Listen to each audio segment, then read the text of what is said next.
ഇന്ത്യയുടെ medium transport aircraft അഥവാ MTA പ്രോഗ്രാമിനായുള്ള ദീർഘകാലമായി കാത്തിരുന്ന റിക്വസ്റ്റ് ഫോർ പ്രൊപ്പോസൽ ഒടുവിൽ പ്രതിരോധ മന്ത്രാലയം പുറപ്പെടുവിക്കാൻ തയ്യാറെടുത്തിരിക്കുന്ന ഈ അവസരത്തിൽ മത്സരിക്കാനുള്ള പുതുക്കിയ സന്നദ്ധത അറിയിച്ച് ഇന്ത്യയുടെ സുഹൃത്ത് രാജ്യം ഇപ്പോൾ മുന്നോട്ടെത്തിയിരിക്കുകയാണ്. ഇത് മറ്റാരുമല്ല, എന്നെന്നുമുള്ള ഇന്ത്യയുടെ സുഹൃത്ത് രാജ്യമായ റഷ്യയാണ്. റഷ്യയുടെ റോസോബോറോൺ എക്സ്പോർട്ടിന്റെ പ്രതിനിധികൾ മോസ്കോ RFP ശ്രദ്ധാപൂർവം പരിശോധിക്കുകയും ഇന്ത്യൻ വ്യോമസേനയുടെ അപ്ഡേറ്റ് ചെയ്ത ശേഷി ആവശ്യകതകൾക്ക് അനുസൃതമായ പ്ലാറ്റ്ഫോമുകൾ വാഗ്ദാനം ചെയ്യും എന്നുള്ള റിപ്പോർട്ടുകളാണ് ഇപ്പോൾ പുറത്തു വരുന്നത്.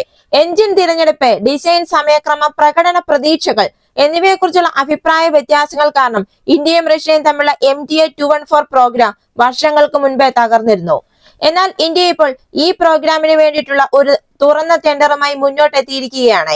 ഇവിടെയാണ് റഷ്യ ഇപ്പോൾ കൂടുതൽ ഓഫറുമായി വീണ്ടും ഈ പ്രോഗ്രാമിലേക്ക് മത്സരിക്കാനുള്ള ഒരു പ്രവേശന കവാടവുമായി മുന്നോട്ടെത്തിയിരിക്കുന്നത്. റഷ്യ ഇപ്പോൾ പറയുന്നത് ഈ ശേഷിയുടെ അടിസ്ഥാനത്തിൽ ഞങ്ങൾ ഇപ്പോൾ ആവശ്യകതകൾ പഠിക്കും എന്നും അതേപോലെ തന്നെ മുൻപ് ഇതിന്റെ വിശദാംശങ്ങൾ വ്യക്തമായി നിർവചിക്കപ്പെട്ടിരുന്നില്ല എന്നും. എന്നാൽ ഇപ്പോൾ IAFന് AN-32ഉം IL-76ഉം മാറ്റി സ്ഥാപിക്കാൻ കഴിയുന്ന ഒരു ഉയർന്ന ശേഷിയുള്ള ട്രാൻസ്പോർട്ട് ആവശ്യമാണ് എന്നും ഇതിനുവേണ്ടി തങ്ങൾ ഇപ്പോൾ തയ്യാറാണ് എന്നുമാണ് റോസോബോറോൺ എക്സ്പോർട്ട് ഉദ്യോഗസ്ഥർ ഇപ്പോൾ പറഞ്ഞിരിക്കുന്നത്. റഷ്യ തങ്ങളുടെ നിർദ്ദേശങ്ങളിൽ വഴക്കം നൽകാൻ തയ്യാറായിരിക്കുന്നു എന്നർത്ഥം. ആധുനികവൽക്കരിച്ച IL-76 വകഭേദങ്ങളും പുനരുജ്ജീവിപ്പിച്ച 214 MTA പ്ലാറ്റ്ഫോമും വാഗ്ദാനം ചെയ്യുമെന്നാണ് ഉദ്യോഗസ്ഥർ ഇപ്പോൾ പറഞ്ഞിരിക്കുന്നത്.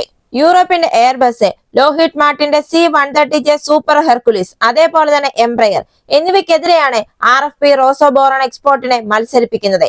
2015 ഇന്ത്യ റഷ്യയുടെ PS-90A1 ടർബോ ഫാനുകളോട് എതിർപ്പ് പ്രകടിപ്പിച്ചത്.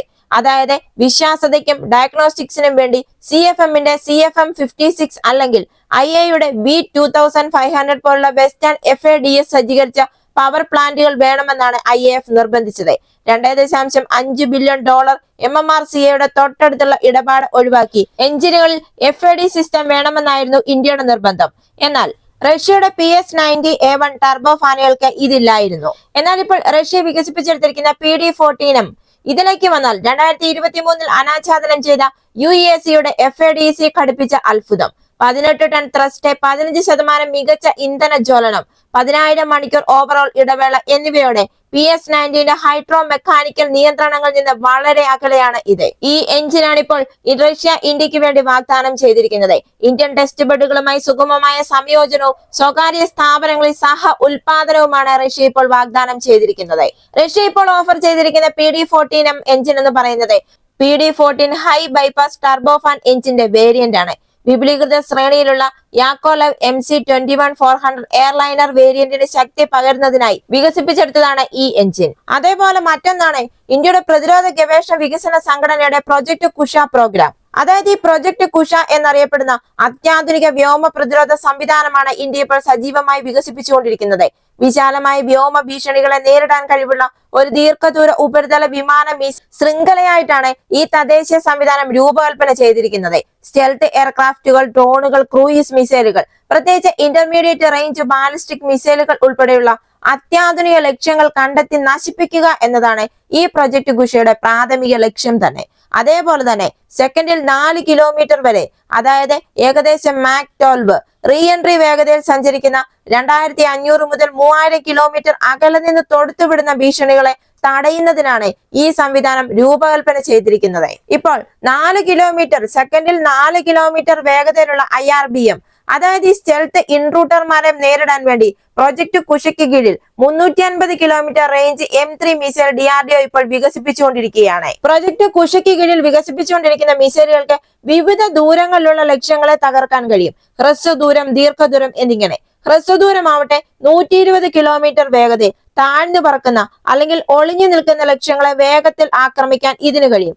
ദീർഘദൂരം എടുക്കുകയാണെങ്കിൽ പരമാവധി 350 കിലോമീറ്റർ ഇന്റർസെപ്റ്റർ പരിധിയിൽ മിസൈലിന് 7 മിനിറ്റിനുള്ളിൽ ലക്ഷ്യത്തിലെത്താൻ കഴിയും. 3000 കിലോമീറ്റർ ഉയരത്തിൽ നിന്ന് തൊടുത്തുവിടുന്ന ഏതൊരു ബാലിസ്റ്റിക് മിസൈലിന്റെ പാത കൈകാര്യം ചെയ്യുന്നതിനാണ് ഈ സിസ്റ്റത്തിന്റെ ഊർജ ആവരണം രൂപകൽപ്പന ചെയ്തിരിക്കുന്നത്.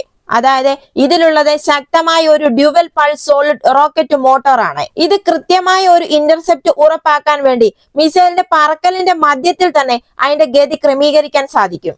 അതേപോലെ തന്നെ ഇതിന്റെ ഒരു ഏറ്റവും പ്രധാനപ്പെട്ട സവിശേഷത എന്ന് പറയുന്നത് ഹിറ്റ് ടു കിൽ ശേഷിയാണ്. അതായത് ചൈനയുടെ DF-21D അല്ലെങ്കിൽ പാകിസ്ഥാന്റെ ഷഹീൻ 2 പോലുള്ള മേഖലയിലെ ആധുനിക ബാലിസ്റ്റിക് മിസൈൽ ഭീഷണികളെ നിർവീര്യമാക്കുന്നതിന് ഇത് അത്യന്താപേക്ഷിതമാണ്. ലക്ഷ്യത്തിനടുത്ത് പൊട്ടിത്തെറിക്കുന്ന ഒരു പരമ്പരാഗത സ്ഫോടനാത്മക വാർഹഡിനെ ആശ്രയിക്കുന്നതിന് പകരം 30 കിലോമീറ്റർ ഉയരത്തിൽ വരുന്ന വാർഹഡുമായി നേരിട്ട് കൂട്ടിയിടിക്കുന്ന തരത്തിലാണ് പ്രൊജക്ട് കുഷയുടെ ഇന്റർസെപ്റ്റർ രൂപകൽപ്പന ചെയ്തിരിക്കുന്നത്. ഇത് നേടുന്നതിന് റേഡിയോ ഫ്രീക്വൻസി, ഇൻഫ്രാറെഡ് സീക്കറുകൾ എന്നിവ സജ്ജീകരിച്ച ഒരു പ്രത്യേക കിൽ വെഹിക്കിൾ സിസ്റ്റം വിന്യസിക്കുന്നു. ഇത് ഏത് കാലാവസ്ഥയിലും ലക്ഷ്യങ്ങളിൽ ലോക്ക് ചെയ്യാനും ഇലക്ട്രോണിക് ജാമിങ്ങിനെ പ്രതിരോധിക്കാനും ഈ ഡ്യുവൽ സീക്കർ ഡിസൈൻ അനുവദിക്കുന്നു. നമ്മുടെ ആകാശ് NG മിസൈൽ പ്രോഗ്രാമിലും ഈ സാങ്കേതിക വിദ്യ ഉണ്ട്. തന്ത്രപരമായ ലക്ഷ്യങ്ങൾക്കെതിരായ ആന്തരിക പരീക്ഷണങ്ങളിൽ 80 മുതൽ 90% വിജയനിരക്ക് ഇത് പ്രകടമാക്കിയിട്ടുമുണ്ടായി. അതേപോലെ തന്നെ ബാലിസ്റ്റിക് മിസൈൽ വിരുദ്ധശേഷി നിർണായകമാണ്. ഇതേപോലെ തന്നെ എയറോഡൈനാമിക് ലക്ഷ്യങ്ങൾക്കെതിരെ വളരെ ഫലപ്രദമാകുന്ന തരത്തിലാണ് പ്രൊജക്ട് കുഷ രൂപകൽപ്പന ചെയ്തിരിക്കുന്നത്.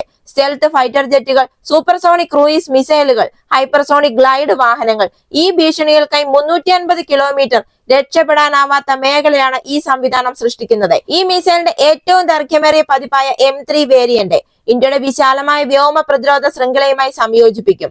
Scottish long range tracking radar പോലുള്ള റഡാറുകളിൽ നിന്നും അവാക്സ് പോലുള്ള വിമാനങ്ങൾ പോലുള്ള വായുവിലൂടെയുള്ള പ്ലാറ്റ്ഫോമുകളിൽ നിന്നും ടാർഗറ്റ് ഡേറ്റ സ്വീകരിക്കുന്നതിനാണ് ഇത് രൂപകൽപ്പന ചെയ്തിരിക്കുന്നത്. ഇതിന്റെ M1 വേരിയന്റ് എന്ന് പറയുന്നത് 150 കിലോമീറ്റർ ദൂരപരിധി, M2 ആവട്ടെ 250 കിലോമീറ്റർ ദൂരപരിധി, ഏറ്റവും ദൈർഘ്യമേറിയ M3 വേരിയന്റ് ആവട്ടെ 350 കിലോമീറ്റർ ദൂരപരിധി. ഏകദേശം 40,000 കോടി രൂപയുടെ മൂല്യമുള്ള ഒരു സുപ്രധാന ദേശീയ സംരംഭമാണ് പ്രൊജക്ട് കുഷ. ഇന്ത്യയുടെ പൊതുമേഖലാ സ്ഥാപനമായ ഭാരത് ഇലക്ട്രോണിക്സ് ലിമിറ്റഡും സോളാർ ഇൻഡസ്ട്രീസ് പോലുള്ള സ്വകാര്യ മേഖലാ കമ്പനികൾ എന്നിവയുമായി സഹകരിച്ചിട്ടാണ് DRDO ഇതിന്റെ വികസനവുമായി മുന്നോട്ട് പോകുന്നത്. ഇതിൽ M2 മിസൈലിന്റെ അതായത് 250 കിലോമീറ്റർ ദൂരപരിധിയുള്ള ഈ മിസൈലിന്റെ മോട്ടോർ ഈ സമീപകാലത്ത് പ്രദർശിപ്പിച്ചിരുന്നു. ഈ സൂചനകൾ സൂചിപ്പിക്കുന്നത് ഈ പ്രോഗ്രാം വേഗത്തിൽ പുരോഗമിക്കുന്നു എന്നാണ്. 2027 ഉപയോക്ത പരീക്ഷണങ്ങൾ ആരംഭിക്കുമെന്നും പ്രതീക്ഷിക്കുന്നു. 2028 ഈ സംവിധാനം സായുധ സേനയിൽ ഉൾപ്പെടുത്താനുള്ള സാധ്യതയുമുണ്ട്. സ്വാശ്രയത്തിലേക്കുള്ള ഒരു നിർണായക ചുവടുവയ്പായിട്ടാണ് ഈ പദ്ധതി. S-400 പോലുള്ള വിദേശ വ്യോമ പ്രതിരോധ സംവിധാനങ്ങളെ ഇന്ത്യ ആശ്രയിക്കുന്നത് ഗണ്യമായി കുറയ്ക്കാൻ ഉദ്ദേശിച്ചിട്ടുള്ളതാണ് ഇന്ത്യയുടെ പ്രൊജക്ട് കുഷ. ഹൈപ്പർസോണിക് ഭീഷണികൾക്കെതിരായ ശക്തമായ പ്രതിരോധം ദേശീയ സുരക്ഷയ്ക്ക് അസ്ഥിതത്വപരം ആണെന്ന് മുതിർന്ന വ്യോമസേന ഉദ്യോഗസ്ഥർ അടുത്തിടെ എടുത്തു കാണിച്ചിരുന്നു. ഇത് പ്രൊജക്ട് കുഷയെ ഇന്ത്യയുടെ മുൻഗണനാ പദ്ധതിയാക്കി മാറ്റിയിരിക്കുകയാണ്. ഹൈദരാബാദിലെ റിസർച്ച് സെന്റർ ഇമാരത്തിൽ നിന്നുള്ള സമീപകാല സിമുലേഷനുകൾ സിസ്റ്റത്തിന്റെ അതിവേഗ പ്രകടനമാണ് സ്ഥിരീകരിച്ചിരിക്കുന്നത്. ഇന്റർസെപ്റ്റർ മിസൈലുകൾ തന്നെ മാക് 5.5ന്റെ ഹൈപ്പർസോണിക് വേഗതയിൽ എത്താൻ രൂപകൽപ്പന ചെയ്തിരിക്കുകയാണ്. പ്രൊജക്ട് കുഷ ഇന്ത്യയുടെ പ്രതിരോധ മേഖലയ്ക്ക് ഒരു മുതൽക്കൂട്ട് തന്നെയായിരിക്കും. ഇതുപോലെയുള്ള പ്രതിരോധ വാർത്തകൾക്ക് വേണ്ടി മറക്കാതെ തന്നെ ഈ ചാനൽ ഒന്ന് സബ്സ്ക്രൈബ് ചെയ്യുക. ഈ വീഡിയോ ഇഷ്ടമായെങ്കിൽ ലൈക്ക് തരിക. മറ്റൊരു വീഡിയോയുമായി വീണ്ടും കാണാം.